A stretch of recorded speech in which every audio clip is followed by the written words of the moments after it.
¿Qué tal? Esto es Escena Internacional, podcast producido por Comité con la colaboración de Rodolfo Sánchez Aizcorbe.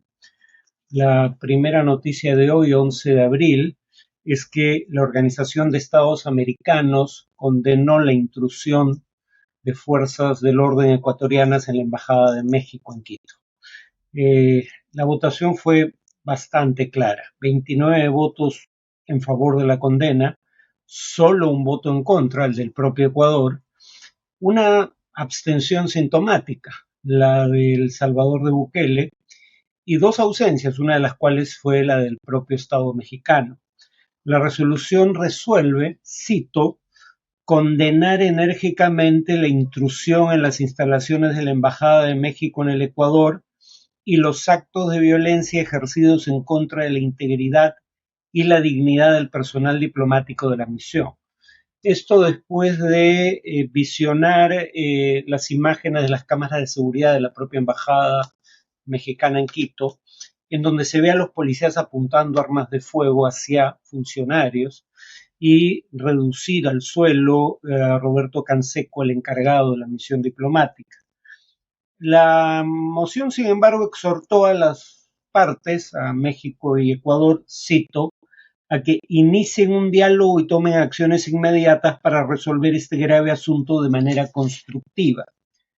El gobierno ecuatoriano insistió en que México fue el primero en infringir los tratados sobre asilo porque concedió asilo político a un ex vicepresidente con sentencia ante tribunales o de tribunales ordinarios por crímenes comunes. El punto es que quien define si ese es el caso o en su defecto se trata de un perseguido político es el Estado asilante, en este caso México, como ya vimos antes. En ese sentido es irrelevante lo dicho por Ecuador. La segunda noticia es que el Parlamento Europeo aprobó una reforma migratoria para la Unión Europea. Claro, el Parlamento no decide por sí solo, ¿no? Esto tiene que ser acordado y había sido acordado por los gobiernos de los países miembros de la Unión. La nueva reforma prevé normas colectivas para gestionar la acogida y reubicación de solicitantes de asilo. Además, se refuerzan los controles sobre las llegadas a territorio europeo y se crea un sistema de, cito, solidaridad obligatoria. No suena muy solidario el mecanismo, pero en fin, que tiene como propósito garantizar que todos contribuyan a aliviar la presión que la migración indocumentada pone sobre los países del sur de Europa, particularmente Italia. En ese sentido, los países de la Unión Europea tendrán tres opciones. Aceptar la reubicación en su territorio de una parte de los solicitantes de asilo. Si no lo aceptan, pagar 20.000 euros por cada demandante que se nieguen a reubicar, o contribuir en general al financiamiento del proyecto, ¿no? En ese sentido, no tienen necesariamente que recibir en proceso de reubicación a solicitantes de asilo, pero sí tienen que ayudar a pagar el procesamiento de sus casos de una manera u otra. Lo más controvertido en realidad del proyecto ha sido la idea de instalaciones fronterizas en los límites de la Unión Europea o sus países miembros con terceros países para acoger solicitantes, examinar sus casos y devolver a su lugar de origen rápidamente a quienes no cumplan con los requisitos. Las organizaciones humanitarias han alegado que esto en la práctica negará una evaluación justa de los casos por la premura con que se procesarán, haciendo más probable la deportación de los solicitantes de asilo. Algunos, sin embargo, alegan que eso dependerá de la voluntad de los Estados miembros de acoger a solicitantes cuyas solicitudes hayan sido denegadas a través del proceso descrito. Por ejemplo, se dice que en el último trimestre de 2023, de 105.000 solicitantes de asilo a los que se ordenó abandonar la Unión Europea, solo 28.900 fueron devueltos a su lugar de origen, es decir, el resto tiende a ser procesado de alguna otra manera el resto de casos o solicitudes. La comisaria de Interior de la Unión Europea dijo, y creo que este es el kit de la cuestión, no intentó escamotear la motivación política tras el proyecto. Repito, la comisaria de Interior dijo que el nuevo pacto, cito, ha quitado muchos de los argumentos a la extrema derecha. En junio próximo hay elecciones para el Parlamento Europeo y este va a ser uno de los temas que sin duda, junto como ya vimos con el tema de los productores agropecuarios, uno de los temas que la derecha radical europea debe utilizar en campaña. En Colombia, por último, se inició un juicio penal contra el expresidente Álvaro Uribe por la acusación de soborno a testigos. El caso se inició en 2012 cuando el entonces senador Uribe presentó una denuncia contra el congresista de izquierda Iván Cepeda por presunto complot con testigos falsos para vincular a Uribe con organizaciones paramilitares, cosa que en realidad no requiere mucho esfuerzo, honestamente. El testigo clave era un ex paramilitar en contra de Uribe, quiero decir, era un ex paramilitar llamado, o es un ex paramilitar llamado Juan Guillermo Monsalve, quien sostiene que una hacienda que fue propiedad de la familia Uribe se organizó o se creó incluso el grupo paramilitar del que él formó parte. La Corte Suprema encontró que no solo no había razón para, digamos, proceder contra el congresista Iván Cepeda, sino que si acaso era Uribe quien habría tratado de manipular testigos al intentar buscar a través de un abogado la retractación de Monsalve. Los magistrados de la Corte Suprema, por ende, ordenaron en 2020 el arresto domiciliario del expresidente Uribe, pero este renunció a su escaño en el Senado para que su caso no sea visto por la Corte Suprema, sino por tribunales ordinarios, y uno de estos levantó la orden de arresto domiciliario contra Uribe, y el entonces fiscal general cercano al sucesor y delfín de Uribe en la presidencia, el fiscal Francisco Barbosa, solicitó en varias ocasiones archivar el caso contra Uribe, pero más de un juez rechazó ese pedido por considerar que había evidencia suficiente para procesar al expresidente Uribe. En cuanto al tema de análisis, voy a seguir con el tema de ataques o tomas por asalto de delegaciones diplomáticas, porque además de lo ocurrido con la embajada mexicana en Quito, hace unos días Israel atacó la sede del consulado iraní en Siria, en Damasco, la capital, ubicada dentro de un complejo que alberga la embajada iraní en ese país. En el ataque contra el consulado iraní en Damasco, se dio muerte a 7 asesores militares iraníes que asesoran al régimen dictatorial de Bashar al-Assad en Siria, 2 de los cuales eran generales de la fuerza Al-Quds de la Guardia Revolucionaria. La Guardia Revolucionaria es una suerte de guardia pretoriana que, como su nombre lo indica, es guardiana de la revolución islámica. No es una fuerza que proteja al Estado iraní per se, sino al régimen político.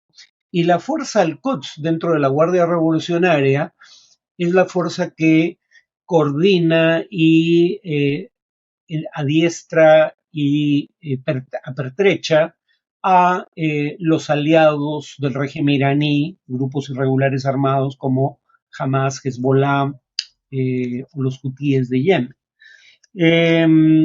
Entre los muertos estaba Mohammad Reza Zahedi, que sería el asesinato de este general, el asesinato de mayor relevancia política de un militar iraní desde el asesinato de Qasem Soleimani, jefe de la Guardia Revolucionaria iraní en 2020 por parte de los Estados Unidos en Bagdad. No se le dio muerte en Irán, sino en Irak, cuando visitaba ese país. Israel ha alegado dos cosas. La primera es que no ha admitido la autoría del hecho, aunque tampoco la ha negado. Sin embargo, el diario estadounidense New York Times cita a 3 funcionarios anónimos del gobierno israelí que confirman la autoría del gobierno al que sirven de los hechos imputados. Y además añaden el segundo argumento. El primero era no admitir el hecho.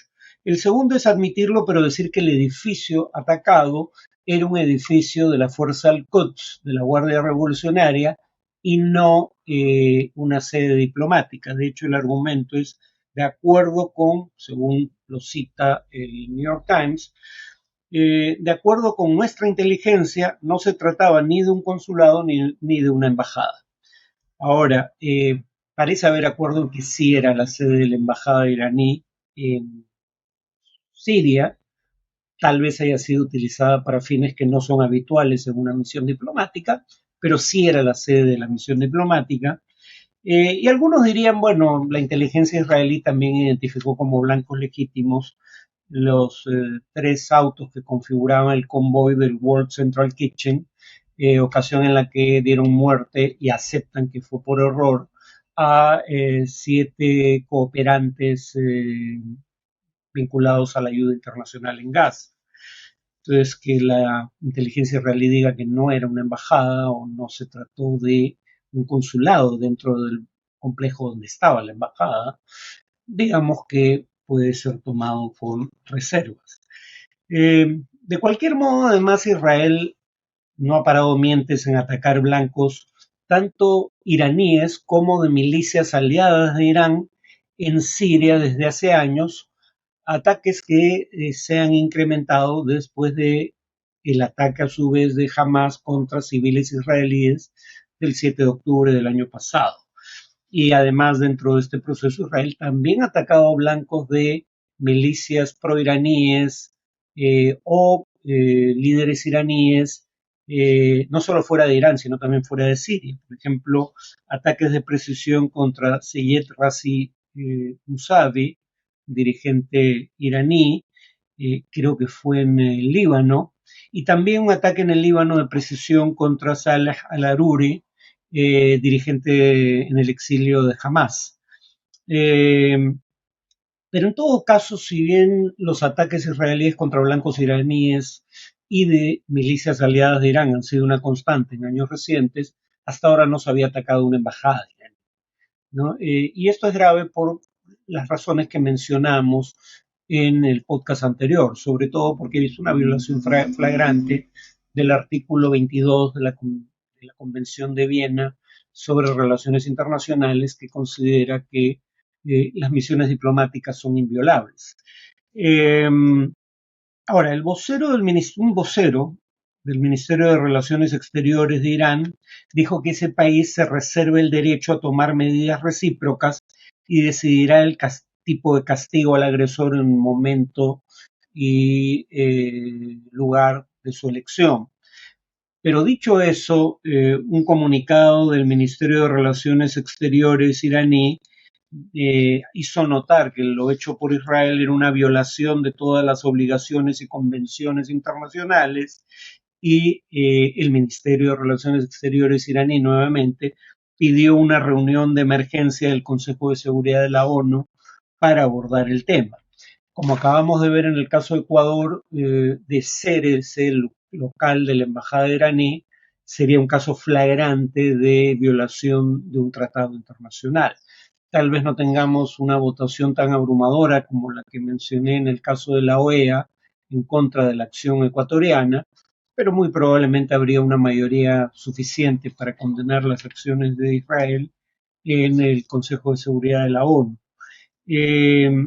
Y aquí habría que decir que el hecho de que hasta ahora no hayamos visto una respuesta iraní era de esperarse, en mi opinión.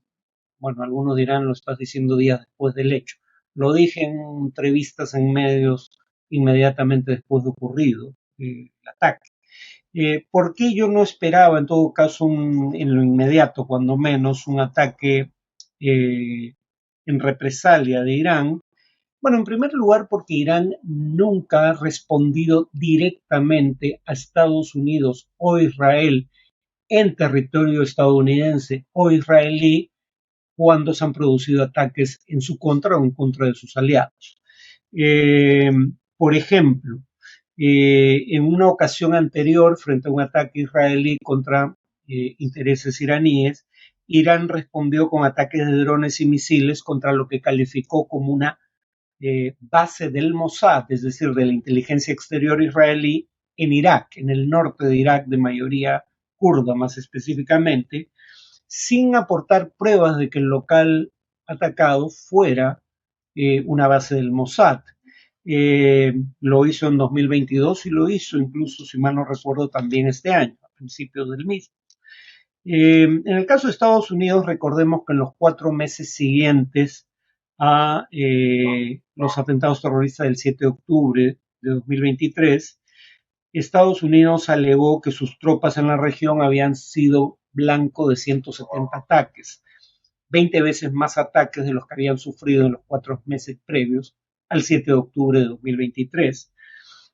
Pero, pero esos ataques en los primeros 4 meses no habían dado muerte a ningún soldado americano y de hecho tampoco habían causado daños mayúsculos.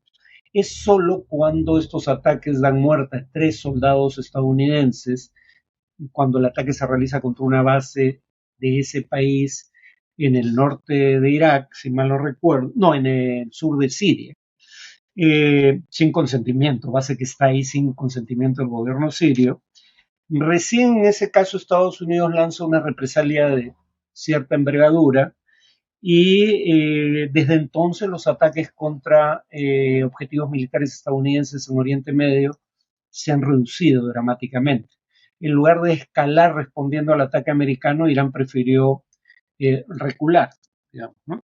Eh, e incluso si aceptáramos la hipótesis fiscal que en su momento sostuvo que los ataques terroristas contra la Asociación Mutual Israelita de la Argentina y la Embajada Israelí en Buenos Aires eh, hace ya unas décadas fueron obra de por lo menos autoría intelectual del régimen iraní.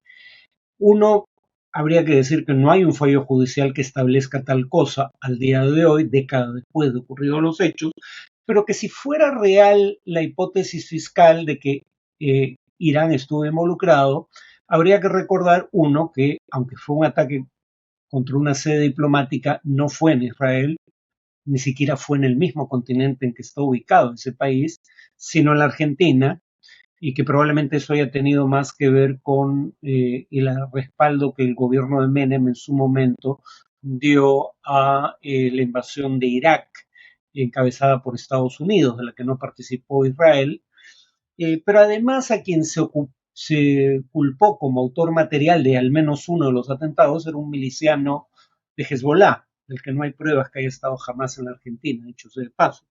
Pero en todo caso, habría sido un ataque no directamente de Irán, sino de una milicia aliada de Irán contra un blanco israelí, pero no, bueno, por lo menos la embajada, no la AMIA, pero no en Israel, sino en un tercer país. Cumple con las condiciones que había mencionado anteriormente. ¿Por qué hace esto Irán? Porque permite una negación plausible de los hechos, ¿no? Volveré a esto más adelante, pero para concluir en lo inmediato diría que la última razón por la que Irán aún no ha respondido es porque entendía la lógica que habría guiado, si bien tal vez no al Estado israelí actuar de la manera en que lo hizo, sí a su primer ministro Benjamín Netanyahu, que está en este momento en la picota. Su aprobación interna está cayendo y ha caído significativamente desde el 7 de octubre de 2023. Esto ocurría en un momento en que Estados Unidos estaba amenazando con consecuencias de Israel si no permitía el ingreso de ayuda humanitaria de Gaza y en un contexto en el que Estados Unidos le exigía un cese al fuego a Israel, cese al fuego que se está negociando con Hamas en Qatar, y el ataque fue al día siguiente de las mayores movilizaciones de protesta en Israel desde el inicio de la escalada en Gaza. Entonces creo que Irán entendió que el gobierno de Netanyahu quiere garantizar su permanencia el mayor tiempo posible en el gobierno a través de una escalada regional del conflicto bélico, y no quiso concederle la oportunidad de propiciar esa escalada. Bueno, eso sería todo por hoy. Nos vemos en el siguiente podcast.